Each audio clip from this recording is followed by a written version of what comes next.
Trevor the traction engine enjoys living in the vicarage orchard. Edward comes to see him every day, but sometimes Trevor is sad because he doesn't have enough work to do. I do like to keep busy all the time, he sighed one day. And I do like company, especially children's company. Cheer up, smiled Edward. The Fat Controller has work for you at his new harbour. I'm to take you to meet Thomas today. Oh, exclaimed Trevor happily. A harbour! The seaside! Children! That will be lovely!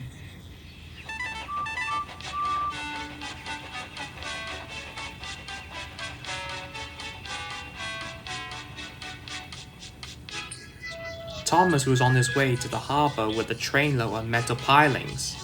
They were needed to make the harbour wall firm and safe. Hello, Thomas, said Edward. This is Trevor, a friend of mine. He's a traction engine.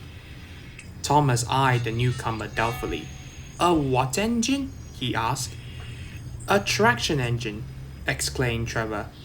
I run on roads instead of rails. Can you take me to the harbour, please? The Fat Controller has a job for me. Yes, of course, replied Thomas, but he was still puzzled.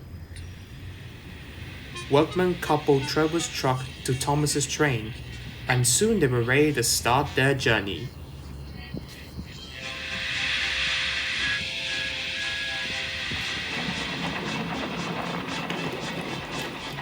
I'm glad the Fat Controller needs me, called Trevor. I don't have enough to do sometimes, you know, although I can work anywhere, in orchards, on farms, in scrapyards, even at harbours. But you don't run on rails, puffed Thomas. I'm a traction engine. I don't need rails to be useful, replied Trevor. You wait and see. When they reached the harbour, they found everything in confusion. Trucks had been derailed, blocking the line, and stone slags lay everywhere. We must get these pilings through, said Thomas's driver. They are essential. Trevor, we need you to drag them round this mess. Just the sort of job I like, replied Trevor. Now you'll see, Thomas. I'll soon show you what traction engines can do. Trevor was as good at his word. He dragged the pilings clear with chains, and then towed them into position. Who needs rails? He muttered cheerfully to himself.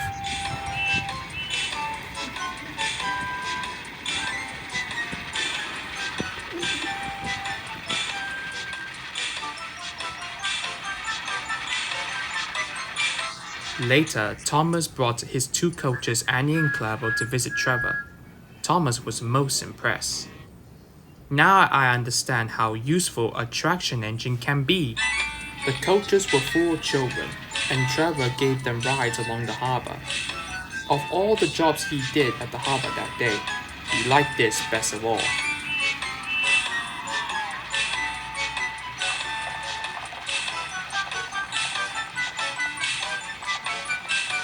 He's very kind, said Annie. He reminds me of Thomas, added Clarabelle. Everyone was sorry when it was time for Trevor to go. Thomas pulled him to the junction. A small tear came into Trevor's eye. Thomas pretended not to see, and whistled gaily to make Trevor happy. I'll come and see you if I can, he promised. The vicar will look after you, and there's plenty of work for you now at the orchard. But we may need you again at the harbour someday. That would be wonderful, said Trevor happily.